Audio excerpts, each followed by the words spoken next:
Hello, Odd Job Doer here, and today we got another cookbook review, and I'm going to do a little recipe of it because I'm a little starving right now, and well, I just say it's time to eat. And so what we got here, today's little book review here is on recipes every college student should know by Christine Nelson. Right, looks like I have some ramen here. Maybe there's some ramen recipes in there. This here looks like it's published by Quirk. You see that? Quirk. Q-U-I-R-K. Has an ISBN number of 978-159-474-954. In case anybody wants to try to order this, or buy it, or like it. First of all, I might show here for college students. It's small, right? You can almost put this in a pocket and carry around places, and so that's good. You know, if you're actually a student living in a dorm, you don't have much room. They also talk about here that they, this is kind of a recipe book for people that actually have a dorm that has, things to cook with. If you have, gas ranges, electric hot plates, whatever. I don't know what dorms allow you to have anymore. Maybe there's a common cooking area. So we've got here some introduction, some cooking 101.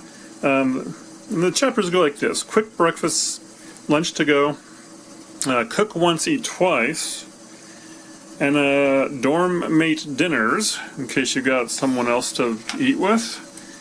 Oh, I see ramen done right here, just like on the outside.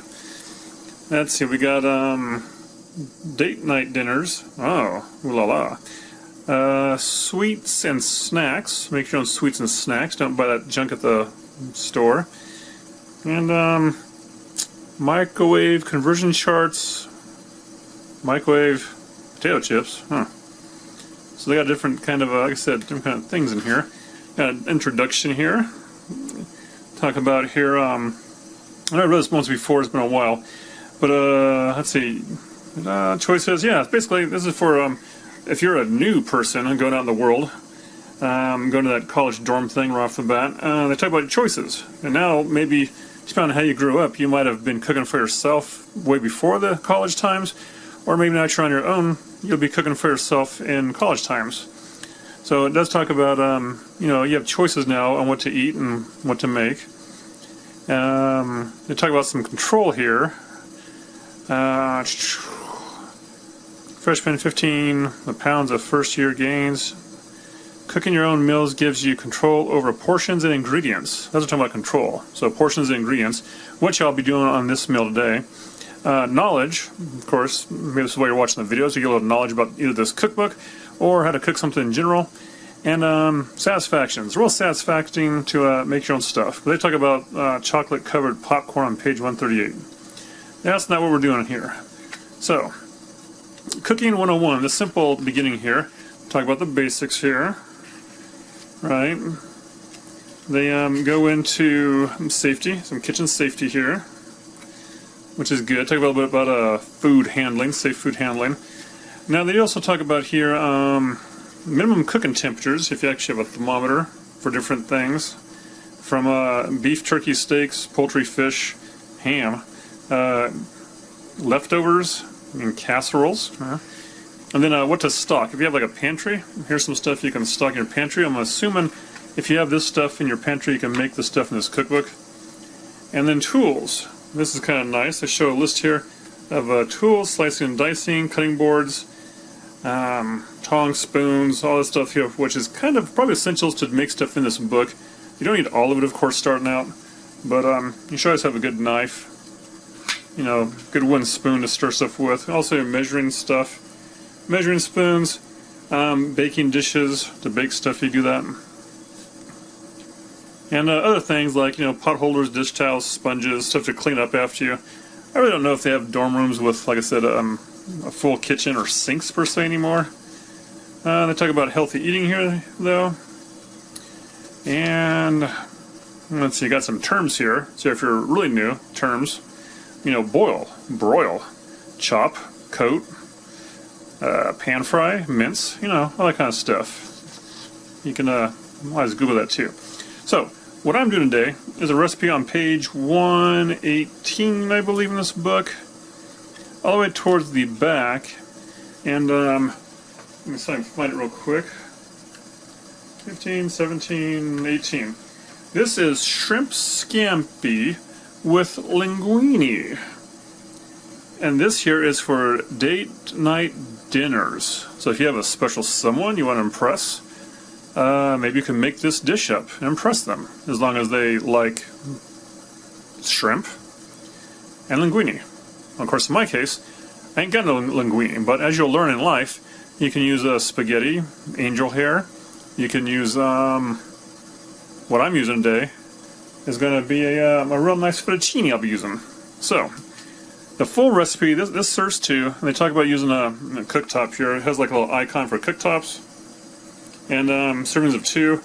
Let me see what else they got here. So some of them say like an oven. If you have, oven icon, you have to have an oven for. Or someone to bake something, since that's a pizza. Others say like cooktop and oven. So, what we've got here though is 2 servings. So 2 servings is 8 ounces of frozen cooked shrimp. Here's a side note on this. I don't think it's supposed to be really 8 ounces of frozen cooked shrimp. I always use frozen raw shrimp. If you can find fresh shrimp, by all means use them. But when I buy frozen shrimp, because there's no fresh shrimp around where I'm at, I try to look for stuff that does not have sodium triphosphate in it. And so the ones I'm using today actually just have shrimp and salt. And that's it. And okay, so back to the recipe. 8 ounces of the shrimp, peeled. Let's see, 8-ounce box of linguine. Like I said, I'm going to be using fettuccine, and I'm halving this recipe, so I'll tell you what I'm using later. So 2 tablespoons of olive oil, 3 teaspoons of minced garlic, 2 teaspoons of Italian seasoning. A little side note on Italian seasoning. There are different blends of different Italian herbs per se, and depending on what you like out there, what herb company you like the most, maybe you do that, or maybe just make your own Italian blend. And then, so we got here a tablespoon of cornstarch, a cup of chicken broth, a pinch of salt to taste, and a pinch of ground black pepper or to taste. Right. So, what I'm going to do here, because I'm going to half it, I'm going to be trying to do about, well, I'll show you over here what I got. Right down here. Tripods. So, right down here, what we've got here is hopefully maybe 6 or 4 ounces of the linguine, in this case fettuccine. I got some minced garlic, already minced. I got some of the minced garlic is about 1.5 teaspoons. I got the, let's see, it said 2, nope, it said 1 teaspoon of, no, 2 teaspoons of Italian dressing. So I got 1 teaspoon of Italian dressing. Yeah. Over here, cornstarch. In my case, I got a half a tablespoon cornstarch. And back up in there, I got shrimp in a bowl. And even on the package it says don't defrost them under running water. They actually said defrost them, just take the bag out, put them in the fridge overnight. Well, I don't need the whole bag, which is 2 pounders. So, I'm using this other method here, which is in the book. Take them, put them in a bowl. From there, I'm going to be taking off the tails later on, and I'm going to put them on a napkin, let them dry briefly. So, right now what I got going on is the pasta water rolling, boiling? I don't know. It's boiling like crazy and evaporating. So I need to put that pasta in and get it cooking. And they want you to cook the pasta basically how it says on the package of the pasta. So I'll get that going and continue. Okay, as you can see, I got the fettuccine going a little bit, and this here is what you call like a pasta nest, I think, a little group in here. And if you never used this before, you basically boil the water and then plop them in there. And as they start to boil, they'll start breaking up. You don't want to smash them or force them. Just treat them nice and gently. Stir them around. And this here needs more water. Okay, so I adjusted the water and I'm trying to get my pasta water back to boiling. So, rule of thumb, usually more water is better when you're boiling any kind of pasta. Now, onto the shrimpies here. So I've had them here in the bowl for a while now, and they're nice and cold, but yet playful. See? So here we got a shrimp. You see that? And what we're going to do with this shrimp here is this is a bag that's already been deveined, which means the most of the shell. If you get a raw one, they have a head on stuff, like a real live one. They have a head on here usually, and legs that come down, little danglies and stuff. And so basically, some machine, I'm assuming, comes through and takes off the legs, the head, and deveins it. When they say deveining, there's a back here, right across here, that has their digestive tract in, which goes from head to pooper end.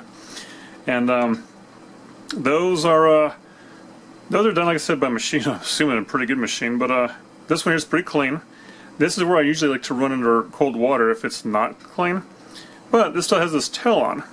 Now, if I were to do like a beer batter dip and fry these things, I'd probably leave the tail on because, you know, it makes a nice little handle. But since I'm not, what I do is I usually grab down here and I grab it right above this part here, which I'm sure there's a name into it. Any of you biology students or zoology know it. And I give this part here a top a little squeeze and slightly pull so I can get the tail off. And there might be a little bit of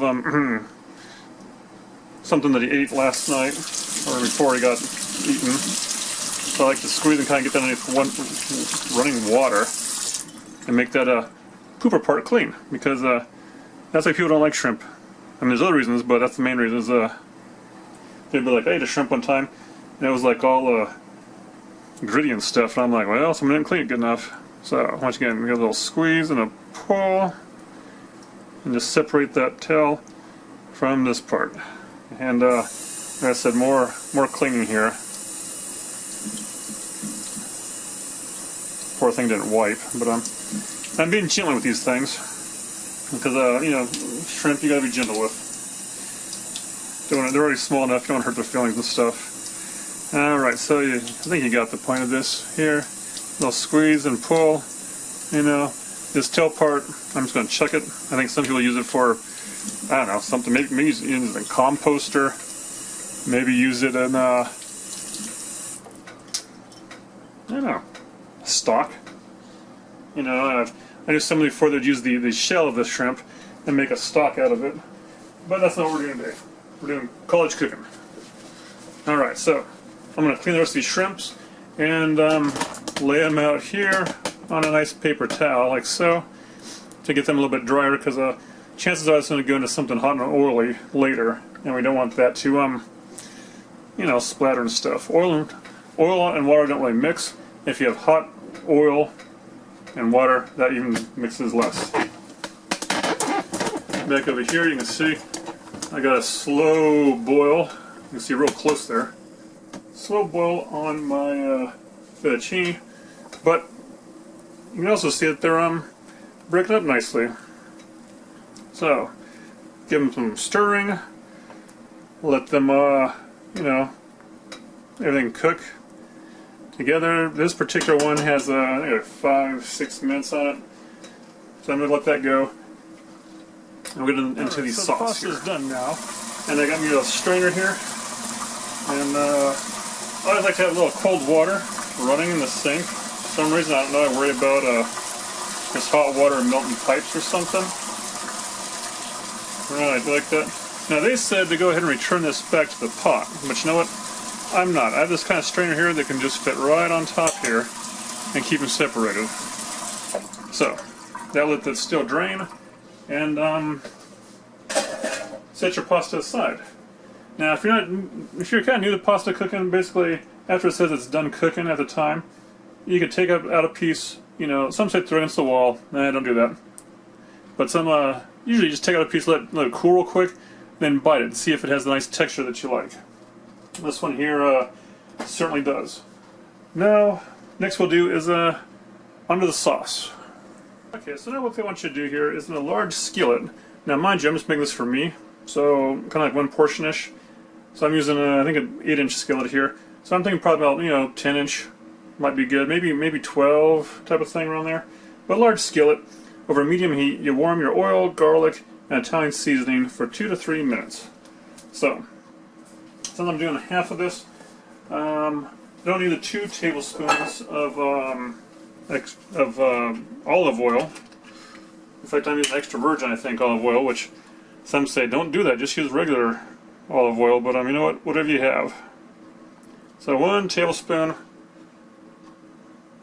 of olive oil. Give it a little tap, tap, tap, tap, tap. And then we'll add to that the garlic, which I said 1.5 teaspoons is what I'm cooking here about, maybe, and the Italian mixture, right like so. Granted, it also says over medium heat, so I got some heat over here. And of course, this is a ceramic pan. Helps things from stick type of thing, right? And get some heat on. So, do a little saute on this, 2 to 3 minutes. And if you're using non-stick like this, or other non-stick, usually they say don't use metal, and I think maybe you can use metal some nowadays, but I still like wood. So I got a special wooden spoon here I'm using for most of the cooking. Get that in there. And let's see, I had something to say about garlic. Yeah, so remember, this is for date night. Now, if it's a first date night, you might want to go a little low on the garlic. You know, depending on how you or your date tends to act to garlic. If you don't know what I'm talking about, you'll know after this meal, maybe. So, I get to simmer it down, and okay, so here we got our little mixture here, simmering away a little bit. You don't want to necessarily brown your garlic, but you don't want it to be white and uncooked either. So I got a few slightly brown pieces in there, and a few still not, probably nice, decent. Okay, so over here we got a bowl. This has our cornstarch in it, and what do we have, a tablespoon? Half a tablespoon, because I'm halving it. Full recipe was a tablespoon. And we do, if you're doing the full recipe, it's a cup of chicken broth, but since I'm doing half the recipe, I'm doing half a cup of chicken broth. Oops, and you pour it in there and all over your counter. And I just use like a little fork here to integrate it. So, if you have an aversion to a cornstarch, I'm pretty sure you could probably just use the same amount of potato starch, arrowroot powder maybe. I haven't ever used that, but I hear that's a good thickener too. And work it in here. So another fun side thing, if you haven't done this yet and you're in college by now but you never did this recipe, I think it's like basically like a tablespoon or of a cornstarch, a tablespoon of water. You mix it together and it gets kind of like real thick, and it's neat because you can mix it together and then compress it with your hands, roll it in a ball, and then if you unroll it, it smooths back out. It can come like a solid and then back to a liquid kind of thing. Okay, so we got that in there. You add this to it very carefully because, like I said, this is basically water going into the oil. Alright, we got that flavor in there. And cornstarch. Some nice stirs to integrate it all. And you can see now it's soupy. So cornstarch, potato starch, all the starches, anything with starch in it basically, will eventually thicken it up. So, this right here is going to simmer now for another 3 to 4 minutes. Until it thickens slightly. So, I went about 2 minutes on this. I don't know if my heat's extra high or if my mixture's a little bit off, whatever. Maybe you have to cut the time a little bit if you're cutting the recipe in half. But I got it going here pretty thick, or thickening. And so now I'm going to add my shrimp in there. And I've had them sitting here on standby, just drying out. Just kind of plop them in all artistically like. Oops. And if you're, you can cut these puppies up in half too, but some people want to see like the whole shrimp in there. Like I said, this here's possibly, since I didn't weigh it, more than 4 ounces of shrimp. That's fine. We'll hit the temperature up a little bit more. And now it says here to cook these here for I believe another 3 to 4 minutes until they turn their opaque, pinkish color. That shrimp should be. And this is why I like to use raw shrimp versus pre-cooked stuff. Pre-cooked stuff, I don't really know what that's good for. Maybe if you have like a big party, you can do some shrimp scampi. No, not scampi. Shrimp cocktail. Yeah, cocktails. You just take the shrimp out, thaw them out, put them in the cocktail sauce, and boom, you got shrimp cocktail. So we'll check on these again in another 3 to 4 minutes. Alright, so a little bit of change on there. They've almost finished. Now they got their signature pink color. If you look real close to this guy here, it looks like it's a little bit still of the gray, so you know what, I'm going to turn that side upside down. Maybe move it around to the heat a little bit more. These shrimps are all friend now. They get to mingle. Sauce is becoming nice and thick. Well, thick enough. And as you can see, I got my handle in. Well, you can't see it, but the handle was in. Still is. That's one thing you gotta watch out for. But you know what? Sometimes I do cook with it sticking out like this, just because it's a little bit easier to grab. And but it's not a good habit to get into. So if you want to look like a pro, make sure you leave your handles in, because you don't want little kids coming around grabbing them, which really someone in a dorm shouldn't have little kids running around anyways usually. But we are done with this, I think. Do we have shrimp sashimi here? No, I think everything is cooked through. The secret about shrimp is don't cook them too long, and don't cook them too little. Definitely don't cook them too long. Although there's a point where they get kind of rubbery, and you don't want that. So that's looking good. All right, so I'm gonna boink, boink, boink. Give it a little punchy punch. Now, time to plate. So if you're on date night, you can pick up the fine Corelle, whatever you have, stoneware. As for me, I got some right there, you see. A little bit of the Dixie or so. And I'll take my pasta here. I'm going to give it a little toss. And just whomp. Okay, that's real appealing, huh? Give us some fluffing up here, some spreading out there.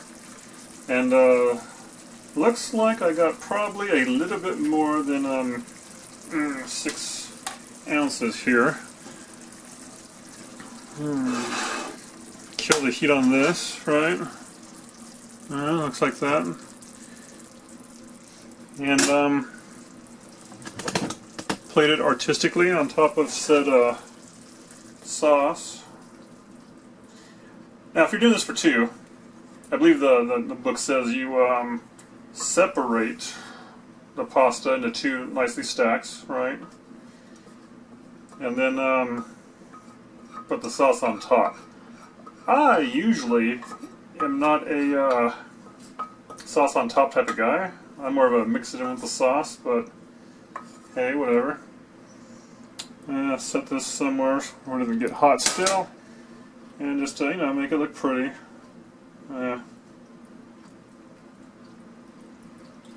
Okay. Uh-oh. Someone's calling. Please come here. I'm going to just add some cracked pepper. And there. Done! Now I can go eat finally. So, I'll do a recap of what this tastes like when I get back. Give you a little look here. Alright, so it's that time. A little end of the recap here. So, this book here came out in, let's see, I think March 28, 2017? 2017? Something like that. So it's a few years older. Hardback, I think they still just have it in hardback. But you can still get this. You can get it at a little bit lower price. The retail is at $9.95. And so, there's places out there I've seen it for a few bucks less, and even more like half price in some places, depending on where you look. Of course, your used markets, you'll find them cheaper there. And what to say about that? So that recipe, you know, that seemed pretty classic. The flavors, you know, were all there. You know, the garlic was there. Like I said, depending on your blend of Italian seasoning, you know, that was pretty good. And now it's just time to, you know, I'd probably, you know, put this into soak type of thing, or maybe a quick wash, depending on how the, you know, date night goes. But since I just had mine for lunch and there's no date night, I'm just going to,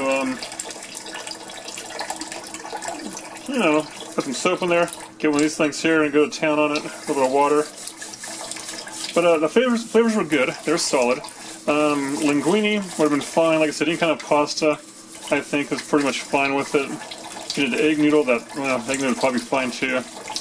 But I really don't know.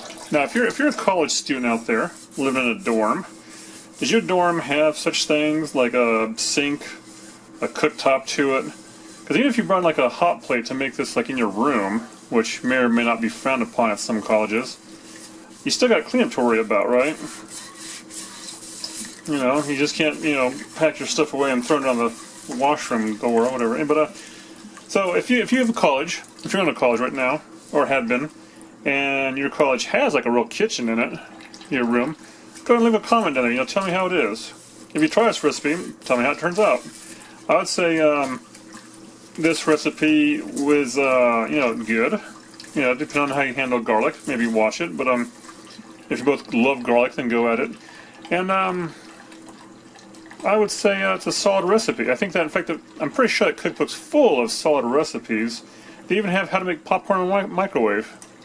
But I joke about that. There's also other ones, you know, there's, I can't even name them right now, but I know there's like cake in a mug in there for microwave. There's other fancier dishes per se. You know, there's other date night dishes. There's other, you know, I think group dishes, snacks, stuff like that. It has the gambit there. And they're probably all pretty tasty. But this particular one here, I liked it.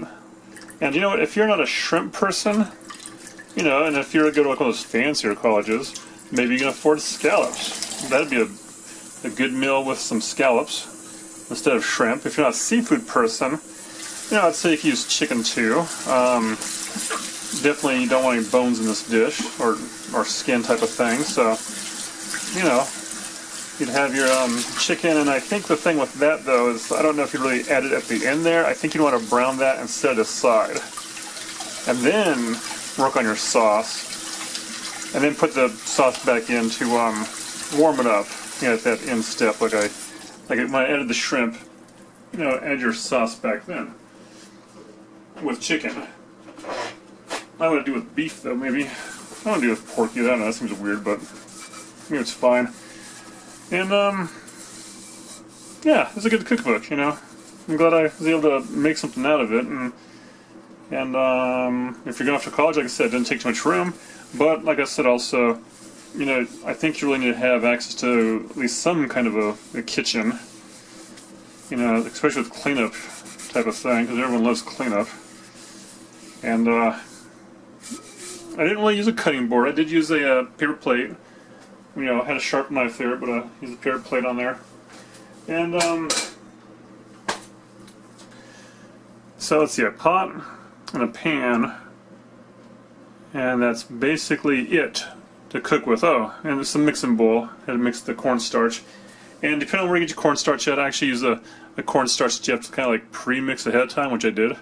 But, if you have, you know, a fridge, you can always get those, like, you know, jugs, buckets, you know, cornstarch in a reclosable top, so you can just pour it out and use what you need and go on from that. Jugs, yeah, anyways. So, just kind of rambling on, and, book's still available, it's still out there, and there's still plenty more recipes to go through. I think it's, let me see here. It's not too thick of a book, and it only has about 143 pages, and you get back to like conversions here in the back. So that's not really a recipe. What I would say I don't like about this book maybe is that there's no, you know, in the back there's no indexed. So you can't just be like, hey, I have this ingredient, let me look it up, or does this have this recipe? What it does have is in the for the beginning, it breaks it off. So your quick breakfast, it has, what, maybe 15 there of breakfast. I can name like 12. But lunches to go. So it tells you what it is here. And in my case, I saw linguine with shrimp. I was like, all right, I got shrimp. So that's something I like in a cookbook usually, is to have, I like to have them indexed in the back by ingredient and by what the dish's name is. Otherwise, I say it's a good cookbook, doesn't take much space. I actually have a shelf made for books that size. And I'm going to place it on that shelf now and keep it for later and try something else. If anyone out there has that book and tried it, let me know what you used, what recipe you used, and if you liked it or not. And if you tried this recipe, see how it goes. And really, this recipe, I just, I'd probably, if I did have a special date night, maybe pair it up with a couple of, tossed green salads. Put those, ahead of time, make them, boil them, put them in the fridge, and then you can make this even when your date's there maybe, and voila, dinner for two. So, questions, comments, leave them down below, and as always, thanks for watching.